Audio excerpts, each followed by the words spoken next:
Événements des derniers jours, chapitre 2. Les signes du prochain retour du Christ. La grande prophétie du Seigneur. Le Christ a averti ses disciples de la destruction de Jérusalem et des signes qui devaient précéder la venue du Fils de l'homme. Le chapitre 24 de Matthieu en entier est une prophétie concernant les événements qui doivent précéder ce moment, et la destruction de Jérusalem est un exemple de l'ultime grande destruction du monde par le feu. Sur le mont des Oliviers, le Christ a renouvelé l'annonce des terribles jugements qui doivent précéder sa seconde venue. Vous entendrez parler de guerre et de bruit de guerre. Une nation s'élèvera contre une nation, et un royaume contre un royaume. Et il y aura en divers lieux des famines et des tremblements de terre. Tout cela ne sera que le commencement des douleurs. Bien que ces prophéties se soient partiellement accomplies lors de la destruction de Jérusalem, elles auront dans les tout derniers jours une application beaucoup plus directe. Signes dans les cieux. Le Christ a déclaré qu'à la fin de la période de la grande persécution papale, le soleil serait obscurci et que la lune ne donnerait plus sa lumière. Puis les étoiles tomberaient des cieux. Puis il dit « Instruisez-vous par une comparaison tirée du figuier. Dès que ses branches deviennent tendres et que les feuilles poussent, vous connaissez que l'été est proche. De même, quand vous verrez toutes ces choses, sachez que le Fils de l'homme est proche, à la porte. » Matthieu 24, versets 32 et 33. Le Christ nous a donné des signes de la proximité de son retour. Il déclare que nous pourrons connaître le moment où il se rapproche, à la porte même. Il dit à l'intention de ceux qui verront ces signes. Cette génération ne passera point, que tout cela n'arrive. Ces signes se sont réalisés. Maintenant, nous savons avec certitude que la venue du Christ est proche. Signes sur la terre. Jésus déclare « Il y aura des signes dans le soleil, dans la lune et dans les étoiles. Et sur la terre, il y aura de l'angoisse chez les nations. » Ceux qui contemplent ces signes précurseurs de son retour, ce sont eux qui savent que le Fils de l'homme est proche, à la porte. Les nations sont dans le trouble. Des temps de perplexité sont sur nous.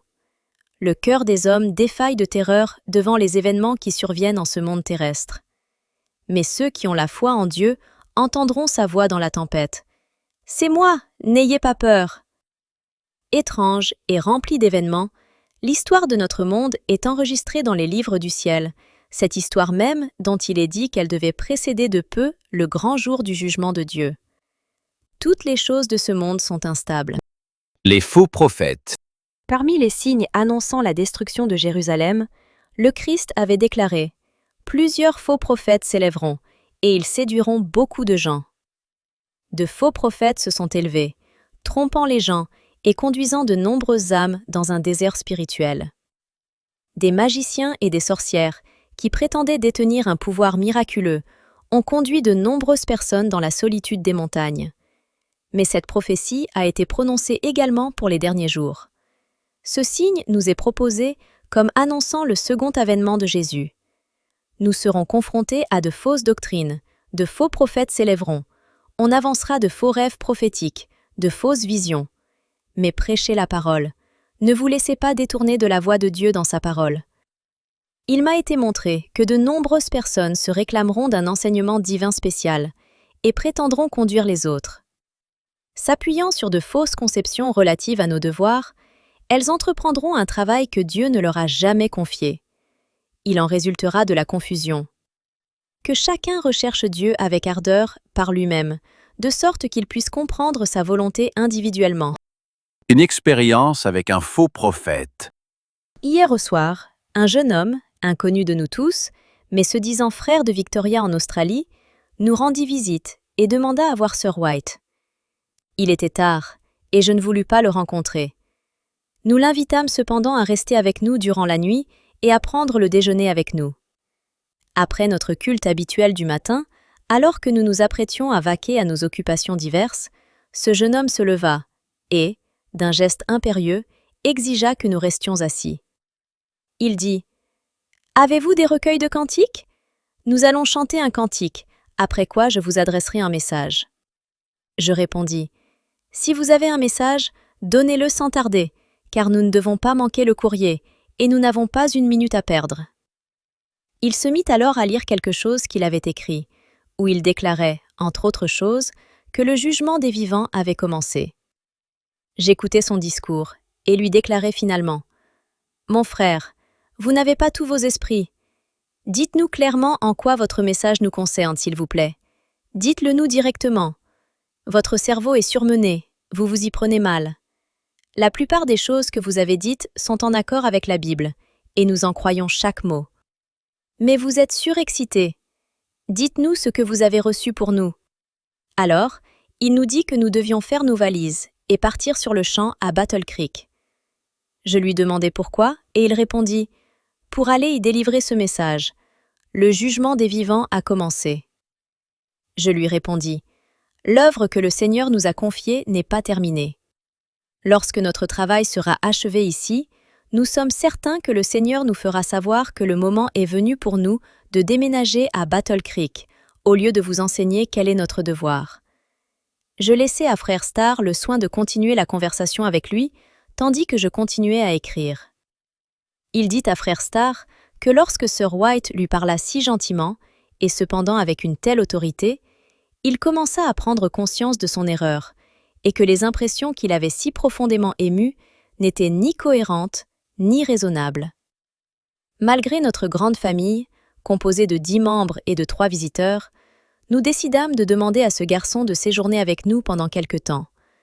Nous n'avons pas osé lui faire rencontrer des gens qui l'auraient traité trop durement et l'auraient condamné, mais nous n'avons pas non plus voulu qu'il nous répète ses prétendues révélations.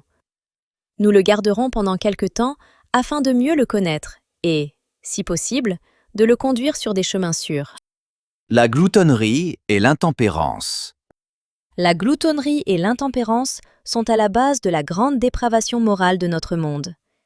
Satan le sait, et il ne cesse de tenter hommes et femmes afin qu'ils cèdent à leur goût au mépris de la santé et même de la vie. Manger, boire, se vêtir sont devenus le but de la vie pour le monde. Un état de choses exactement semblable existait avant le déluge.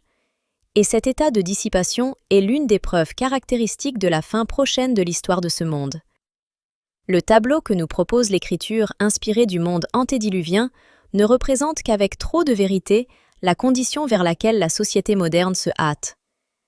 Nous savons que le Seigneur ne tardera pas à venir. Le monde devient rapidement ce qu'il était au jour de Noé. Il s'est abandonné à l'égoïsme. On mange et on boit avec excès. Les hommes boivent la boisson empoisonnée qui les rend fous. Acte de violence. Au jour de Noé, l'écrasante majorité des hommes était opposée à la vérité et éprise d'une quantité d'erreurs. Le pays était rempli de violence. La guerre, le crime, les meurtres étaient quotidiens. Il en sera ainsi avant la seconde venue du Christ. Les syndicats sont rapidement portés à la violence lorsque leurs revendications ne sont pas satisfaites. Il est de plus en plus évident que les habitants de ce monde ne sont pas en harmonie avec Dieu. Aucune théorie scientifique ne peut expliquer la progression constante des troupes de Satan. Les foules sont travaillées par des anges maudits qui poussent les hommes à faire le mal.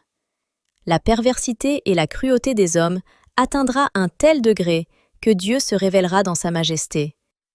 Bientôt, la méchanceté du monde aura atteint sa limite extrême, et comme au jour de Noé, Dieu répandra la coupe de ses jugements. Les terribles histoires de meurtres, de vols, d'accidents ferroviaires et d'actes de violence nous montrent que la fin de toute chose est proche.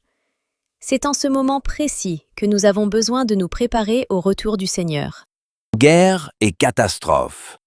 La tempête approche, et nous devons nous préparer à affronter sa violence par une attitude de repentance envers Dieu et de foi en notre Seigneur Jésus-Christ. Le Seigneur va se lever pour secouer terriblement la terre. Nous verrons des troubles s'élever un peu partout. Des milliers de navires s'enfonceront dans les profondeurs de la mer. Ce sont des flottes entières de navires de guerre qui seront envoyés par le fond, et des vies humaines seront sacrifiées par millions. Des incendies inattendus se déclareront qu'aucun effort humain ne sera capable de contrôler. Les palais de la terre seront balayés par la furie des flammes. Les accidents ferroviaires deviendront de plus en plus fréquents. La confusion, les collisions et les accidents mortels surviendront à l'improviste sur les grandes voies de communication. La fin est proche. Le temps d'épreuve arrive à son terme. Oh, cherchons Dieu tandis qu'on peut encore le trouver. Appelons-le tandis qu'il est proche. Les guerres feront rage au cours des dernières scènes de l'histoire de notre terre. Les épidémies, de terribles fléaux et des famines désoleront le monde. Les eaux des profondeurs provoqueront des inondations. Le feu et l'eau saliront pour détruire les richesses et les vies humaines. Nous devrions nous préparer à entrer dans les palais que le Christ réserve à ceux qu'il aime. Crime, famine, épidémie. Satan travaille dans l'atmosphère, il la pollue, et en cela, nous dépendons de Dieu pour l'entretien de notre vie, tant présente qu'éternelle. Et, dans notre situation, nous devons rester pleinement éveillés, parfaitement dévoués, complètement convertis, entièrement consacrés à Dieu. Mais nous semblons rester immobiles, comme paralysés. Dieu des cieux, réveille-nous! Dieu n'a pas empêché les puissances des ténèbres d'accomplir leur œuvre de mort en viciant l'air, l'une des sources de la vie et de la nutrition, à l'aide d'un miasme morbide et mortel. Non seulement la vie végétale en est affectée, mais l'homme souffre également de dangereuses épidémies. Ce sont là les premières gouttes de la coupe de la colère divine qui se répandent sur la terre et ne constituent que le faible début de ce qui surviendra dans un proche avenir. Les famines ne feront que s'accroître. Les épidémies balayeront des milliers de vies.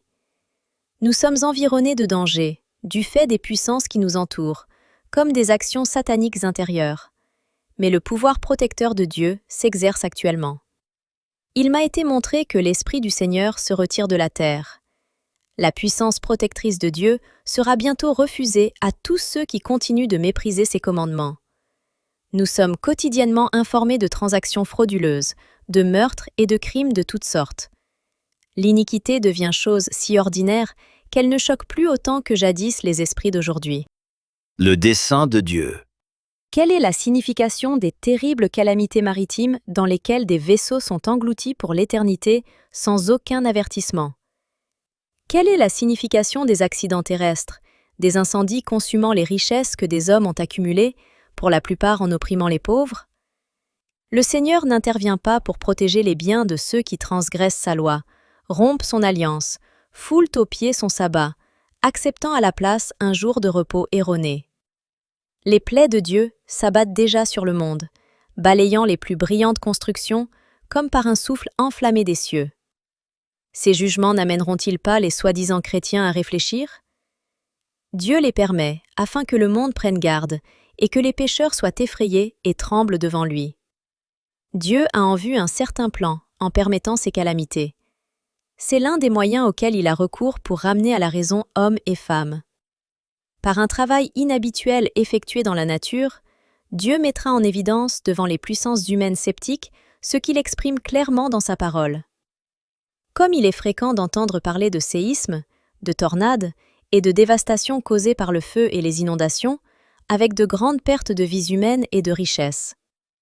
Apparemment, ces calamités sont les imprévisibles soubresauts des forces naturelles désorganisées et déréglées, qui échappent entièrement au contrôle de l'homme, mais on peut y discerner le dessein de Dieu. Elles sont ces instruments pour éveiller chez les hommes et les femmes la conscience du danger qu'ils courent. Les événements à venir sont dans la main du Seigneur. Le monde n'est pas sans maître. Le cours des événements à venir est dans la main du Seigneur. Le roi des cieux prend lui-même en charge le destin des nations, ainsi que les besoins de son Église. Ces symboles, les serpents brûlants dans le désert, répondaient à une double intention. Par eux, le peuple de Dieu peut apprendre non seulement que les forces physiques de la nature sont placées sous le contrôle du Créateur, mais aussi que les mouvements religieux des nations sont également dominés par sa puissance. Et cela est particulièrement vrai de l'observation obligatoire du dimanche. Pendant la grande œuvre finale, nous nous trouverons confrontés à des difficultés que nous ne saurons surmonter. Mais n'oublions pas que les trois grands pouvoirs des cieux sont à l'œuvre, qu'une main divine tient la barre, et que Dieu accomplira tous ses desseins. De même que la machinerie compliquée des roues était conduite par la main qui soutenait les chérubins, de même, le jeu compliqué des événements humains est sous le contrôle divin. Au travers des conflits et du tumulte des nations, celui qui siège parmi les chérubins conduit encore les affaires de cette terre. Dans les annales de l'histoire humaine, la croissance des nations, l'élévation des empires comme leur chute, semblent dépendre de la volonté et des prouesses de l'homme. Le cours des événements semble, dans une large mesure, déterminé par son pouvoir, son ambition ou son caprice. Mais la parole de Dieu tire le voile, et nous pouvons contempler, au-delà, derrière, et au travers du jeu des événements qui se font et se défont au gré des intérêts humains, et du pouvoir, et des passions, les agents de celui qui est plein de miséricorde, silencieusement, patiemment à l'œuvre selon les conseils de sa propre volonté. Le regard céleste sur les affaires humaines. En épargnant la vie du premier meurtrier, Dieu a présenté à tout l'univers une leçon portant sur le grand conflit. Son dessein était non seulement de renverser la rébellion, mais aussi de démontrer à tout l'univers la nature de cette rébellion. Les saints habitants des autres mondes observaient avec le plus profond intérêt les événements qui se déroulaient sur la terre. Dieu attire l'amour et l'approbation de tout l'univers, tandis que, pas à pas, son plan grandiose parvient à son accomplissement final. La mort du Christ pour le salut de l'homme ne devait pas seulement rendre les cieux accessibles aux hommes, mais, devant tout l'univers, elle devait justifier Dieu et son Fils en ce qui concerne leur façon de traiter la rébellion de Satan. Tout l'univers observe avec un indescriptible intérêt les dernières scènes de la grande controverse entre le bien et le mal. Notre petite terre est un livre d'études pour l'univers.